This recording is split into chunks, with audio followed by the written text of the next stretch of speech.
नमस्कार विद्यार्थी मित्रांनो, नोट्स इन मराठी या आपल्या शैक्षणिक यूट्यूब चॅनलवर तुमचे मनापासून स्वागत आहे. आज आपण एका अशा विषयावर बोलणार आहोत जो आपल्या अवतीभोवती प्रत्येक क्षणी असतो, पण आपण त्याचा क्वचितच विचार करतो. तो विषय आहे ध्वनी अर्थात आवाज. आपल्या समोर काही सोर्सेस आहेत जे ध्वनीच्या निर्मितीबद्दल बोलतात, पण मला वाटतं आपण फक्त आवाज कसा तयार होतो यावर थांबायला नको. अगदी बरोबर. ध्वनी म्हणजे फक्त कंपनं एवढं सांगून विषय संपत नाही. ती तर फक्त कथेची सुरुवात आहे. आज आपण त्या कंपनांचा संपूर्ण प्रवास पाहणार आहोत, त्यांच्या जन्मापासून ते आपल्या कानापर्यंत आणि मेंदूपर्यंत पोहोचण्यापर्यंत. आणि या प्रवासात काही आश्चर्यकारक गोष्टी आहेत. उदाहरणार्थ, आपल्याला वाटतं की आवाज हवेतून प्रवास करतो, पण तो पाण्यातून 4 पट वेगाने आणि स्टीलसारख्या धातूतून तर जवळजवळ 15 पट वेगाने प्रवास करतो. 15 पट? अच्छा, म्हणूनच जुन्या काळात रेल्वे रुळांवर कान लावून ट्रेन किती लांब आहे याचा अंदाज घ्यायचे. हो, अगदी तेच. म्हणजे धातू आवाजासाठी एक प्रकारे सुपर हायवे आहे. चला तर मग या स्रोतांच्या मदतीने ध्वनीच्या या अदृश्य जगाचा एक सखोल आढावा घेऊया. सुरुवात करूया त्या मूलभूत संकल्पनेपासून. कंपन.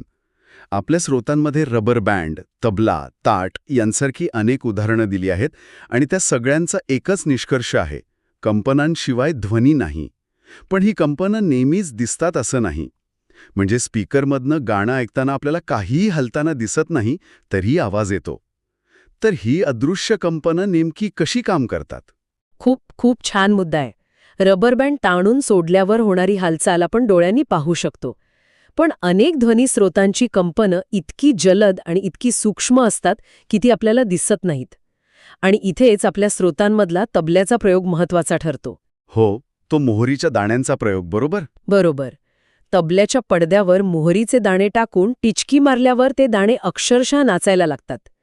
ते दाणे म्हणजे त्या अदृश्य कंपनांचा दृश्य पुरावा आहे. ते आपल्याला सांगतात की इथे काहीतरी वेगाने वर खाली होत आहे. आणि जेव्हा आपण त्या तबल्याच्या पडद्याला हाताने स्पर्श करतो तेव्हा ते दाणे शांत होतात आणि आवाजही बंद होतो. हेच लॉजिक जमिनीवर पडलेल्या ताटालाही लागू होतं. मोठा आवाज करत असलेलं ताट आपण पटकन दाबून धरतो आणि आवाज थांबतो. म्हणजे आपण नकळतपणे एक वैज्ञानिक क्रिया करत असतो. हो, अगदी. आणि त्याला शास्त्रीय भाषेत डॅम्पिंग म्हणजे डे-एम्पिंग म्हणतात. डॅम्पिंग? हो, म्हणजे कंपनांची ऊर्जा शोषून घेऊन त्यांना थांबवणे. गिटारची तार छेडल्यावर आवाज येतो, पण त्यावर बोट ठेवल्यावर तो बंद होतो, कारण आपण तिची कंप पावण्याची क्रिया थांबवतो.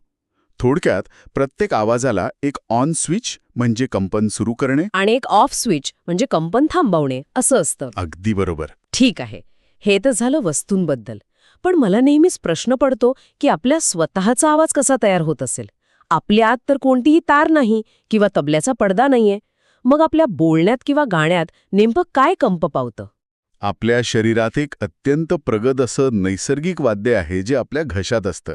त्याला स्वरयंत्र किंवा लॅरिंग्स म्हणतात. या स्वरयंत्रात स्नायूंच्या 2 पट्ट्या असतात, ज्यांना आपण ध्वनितंतू म्हणजे व्होकल कॉर्ड्स म्हणतो. अच्छा. आपण जेव्हा फुफ्फुसातून हवा बाहेर टाकतो तेव्हा ती हवा या ध्वनितंतूंमधून जाताना त्यांना कंपित करते. हे अगदी बासरी वाजवण्यासारखं आहे, जिथे हवेच्या प्रवाहामुळे बासरीच्या आतला हवेचा स्तंभ कंप पावतो. थांबा. म्हणजे माझं स्वरयंत्र हे एका गिटारसारखं आहे जे मी नकळतपणे ट्यून करत असते. हे ऐकूनच आश्चर्य वाटलं. हो, एक प्रकारे तसंच आहे. कारण आपण वेगवेगळ्या पट्टीतले आवाज काढतो. लहान मुलांचा आवाज वेगळा असतो, मोठ्यांचा वेगळा. हे कसं होतं? अचूक मुद्दा. इथेच खरी गंमत आहे. आपल्या मेंदूला या ध्वनितंतूंवरचा ताण आणि त्यांची जाडी नियंत्रित करता येते. जेव्हा हे ध्वनितंतू ताणलेले आणि पातळ असतात तेव्हा ते खूप जलद कंप पावतात आणि उच्च पट्टीतला म्हणजे हायपीच आवाज तयार होतो. जसं स्त्रियांचा किंवा लहान मुलांचा असतो. बरोबर. आणि या उलट जेव्हा ते सैलसर आणि जाड असतात तेव्हा ते हळू कंप पावतात आणि कमी पट्टीचा किंवा खोल म्हणजे लो पिच आवाज तयार होतो, जसा पुरुषांचा असतो. हां. गायक रियाज करून याच स्नायूंवर नियंत्रण मिळवतात, ज्यामुळे ते वेगवेगळ्या सुरांमध्ये गाऊ शकतात. कमाल आहे. म्हणजे प्रत्येक माणूस स्वतःसोबत एक अतिशय वर्सटाईल वाद्य घेऊन फिरत असतो. अगदी. ओके. तर ध्वनीचा स्रोत निश्चित झाला, कंपन. पण हे कंपन माझ्या घशातून किंवा तबल्यावरून समोरच्या व्यक्तीच्या कानापर्यंत पोहोचतं कसं? ते काय हवेत उडी मारून जात नाही? या प्रवासाचं स्वरूप काय असतं? या प्रवासासाठी सर्वात महत्वाची गोष्ट म्हणजे माध्यम किंवा मीडियम. माध्यम. हो, ध्वनीला प्रवास करण्यासाठी हवा, पाणी किंवा स्थायू अशा कोणत्या तरी माध्यमाची गरज असते. ध्वनी म्हणजे ऊर्जेचं वहन. जेव्हा एखादी वस्तू कंप पावते तेव्हा ती आपल्या आजूबाजूच्या माध्यमाच्या कणांना धक्का देते. ते कण आपल्या पुढच्या कणांना धक्का देतात आणि ही प्रक्रिया साखळीप्रमाणे पुढे चालू राहते. अच्छा. हे अगदी पाण्यात दगड टाकल्यावर तयार होणाऱ्या तरंगांसारखं आहे, वेव्हसारखं. तरंग स्वतः प्रवास करत नाहीत, ते फक्त ऊर्जा पुढे ढकलतात. आणि म्हणूनच अंतराळात आवाज ऐकू येत नाही, नाही का? कारण तिथे हवा किंवा कोणतंच माध्यम नाहीये. बरोबर. चित्रपटांमध्ये अंतराळातील स्फोटांचे मोठे आवाज दाखवतात ते पूर्णपणे अशास्त्रीय आहे. अगदी बरोबर. निर्वात पोकळीत म्हणजे व्हॅक्यूममध्ये ध्वनी प्रवास करू शकत नाही. आणि जसं आपण सुरुवातीला बोललो, माध्यमाच्या प्रकारावर आवाजाचा वेग अवलंबून असतो. हो, ते स्टीलमध्ये 15 पट वेगाने जातं वगैरे. हो, कारण हवेपेक्षा पाण्यात आणि पाण्यापेक्षा स्थायूंमध्ये कण एकमेकांच्या जास्त जवळ असतात. त्यामुळे ऊर्जा जास्त वेगाने पुढे ढकलली जाते. लहानपणी आपण 2 कप आणि दोरीने जो फोन बनवायचो, तो याच तत्वावर काम करायचा. हो हो, आठवते. आपला आवाज दोरीच्या कंपनांमधून दुसऱ्या कपापर्यंत पोहोचायचा, जो हवेपेक्षा खूपच प्रभावी मार्ग होता. खरंय. ठीक आहे, म्हणजे ध्वनी म्हणजे कंपनांची एक लाट आहे जी माध्यमातून प्रवास करते. पण कधी-कधी ही लाट इतकी शक्तिशाली कशी असू शकते? मी ऐकलं आहे की काही विशिष्ट फ्रिक्वेन्सीच्या आवाजाने काचेचा ग्लास फुटू शकतो. यामागे काय विज्ञान आहे? या संकल्पनेला अनुनाद म्हणतात, रेझोनन्स. प्रत्येक वस्तूची एक नैसर्गिक कंपन फ्रिक्वेन्सी असते. म्हणजे ती वस्तू एका विशिष्ट लयीत कंप पावते. जर आपण बाहेरून त्याच फ्रिक्वेन्सीचा आवाज निर्माण केला तर त्या वस्तूची कंपनं प्रचंड वाढतात. अच्छा, म्हणजे ती वस्तू त्या आवाजासोबत सिंक होते. अगदी. यालाच अनुनाद म्हणतात. याचं सर्वात प्रसिद्ध आणि भयानक उदाहरण म्हणजे 1940 साली अमेरिकेतील टकोमा नॅरोज ब्रिज कोसळण्याची घटना. एक पूल कोसळला आवाजामुळे? थेट आवाजामुळे नाही, पण त्याच तत्वामुळे. त्या दिवशी वाऱ्याचा वेग असा होता की त्यामुळे पुलामध्ये त्याच्या नैसर्गिक फ्रिक्वेन्सीशी जुळणारी कंपनं निर्माण झाली. ती कंपनं वाढत गेली आणि अखेरीस तो अख्खा पूल पत्त्याच्या बंगल्याप्रमाणे कोसळला. अरे देवा.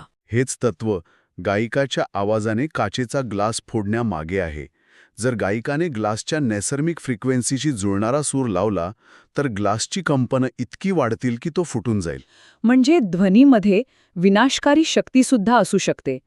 मग आपण या आवाजाची तीव्रता मोजतो कशी? म्हणजे पानांची सळसळ आणि फटाक्यांचा आवाज यात फरक कसा करायचा? स्रोतांमध्ये डेसिबलचा उल्लेख आहे. हो, ध्वनीची तीव्रता डेसिबल म्हणजे डीबी मध्ये मोजतात. पण डेसिबल स्केल हे साधं रेषीय म्हणजे लिनियर स्केल नाही, ते लॉगरिदमिक आहे. लॉगरिदमिक म्हणजे? सोप्या भाषेत सांगायचं तर 20 डेसिबलचा आवाज 10 डेसिबलच्या दुप्पट नसतो, तो 10 पट जास्त तीव्र असतो. अच्छा, म्हणजे फरक खूप मोठा असतो. हो, आपलं सामान्य बोलणं साधारण 60 डेसिबल असतं. जागतिक आरोग्य संघटनेनुसार 85 डेसिबलपेक्षा जास्त आवाजात सतत राहिल्यास आपल्या ऐकण्याच्या क्षमतेवर कायमचा परिणाम होऊ शकतो. 85 डेसिबल. आणि शहरातील ट्रॅफिकचा किंवा हेडफोन्सवर मोठ्या आवाजात गाणी ऐकण्याचा आवाज साधारण याच पातळीचा असतो, नाही का? अगदी. त्यामुळेच काळजी घेणं खूप महत्वाचे आहे. तर या सगळ्या माहितीचा व्यावहारिक उपयोग काय? ध्वनीच्या या अभ्यासाला ध्वनीशास्त्र म्हणजे अकॉउस्टिक्स म्हणतात असं स्रोतांमध्ये म्हटलं आहे. मग हे शास्त्रज्ञ काय करतात?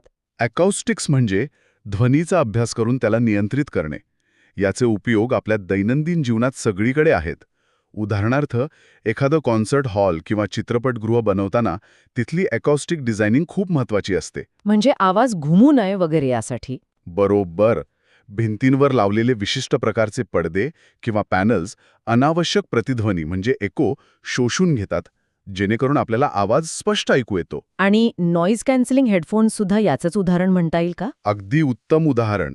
नॉईज कॅन्सलिंग हेडफोन्स बाहेरच्या आवाजाच्या विरुद्ध फ्रिक्वेन्सीची एक ध्वनिलहर म्हणजे साऊंड वेव्ह तयार करतात. जेव्हा या दोन विरुद्ध लहर एकत्र येतात तेव्हा त्या एकमेकांना नष्ट करतात आणि आपल्याला शांतता अनुभवता येते. वा, म्हणजे आवाजानेच आवाजाला शांत करायचं. हो, याला विनाशकारी व्यतिकरण म्हणजे डिस्ट्रक्टिव्ह इंटरफेरन्स म्हणतात. इतकंच नाही तर सोनार, सोनार तंत्रज्ञान जहाजांमध्ये समुद्राची खोली मोजण्यासाठी किंवा पाणबुड्या शोधण्यासाठी ध्वनिलहरींचाच वापर करतं. अच्छा. ध्वनिलहर खाली पाठवल्या जातात आणि त्या परत यायला किती वेळ लागला यावरून अंतर मोजलं जातं. वटवाघूळसुद्धा याच तत्वाचा वापर करून अंधारात मार्गक्रमण करतात. तर आजच्या या चर्चेतून एक गोष्ट स्पष्ट झाली की ध्वनी म्हणजे कंपन ही फक्त हिमनगाची एक टोक आहे. खरंय. ध्वनीचा स्रोत, त्याचा माध्यमरूपी प्रवास, त्याची अनुनादासारखी विनाशकारी शक्ती आणि अकुस्टिक्ससारखे त्याचे नियंत्रण, हे सगळं मिळून आवाजाचं एक पूर्ण विज्ञान तयार होतं. बरोबर. आपण हे पाहिलं की ध्वनीला प्रवास करण्यासाठी माध्यमाची गरज असते, वेगवेगळ्या माध्यमात त्याचा वेग बदलतो आणि डेसिबल स्केल आपल्याला त्याची तीव्रता मोजायला मदत करतं. आणि हो, आपण नकळतपणे वापरत असलेलं आपलं स्वरयंत्र हे एक अत्यंत गुंतागुंतीचं वाद्य आहे. आजच्या चर्चेचा शेवट एका विचार करायला लावणाऱ्या प्रश्नाने करूया. ध्वनी म्हणजे कंपनांची लाट आहे आणि ती ऐकण्यासाठी कान आणि मेंदूची गरज असते, हे आपल्याला कळालं. तर मग प्रश्न असा आहे की जर एखाद्या जंगलात एक झाड पडलं आणि तिथे ते ऐकण्यासाठी कोणीच नसेल, तर त्या झाडाने आवाज केला असं म्हणता येईल का? विज्ञानाच्या दृष्टीनं कंपनी नक्कीच निर्माण झाली, पण आवाजाच्या अनुभवाशिवाय त्याला आवाज म्हणता येईल का?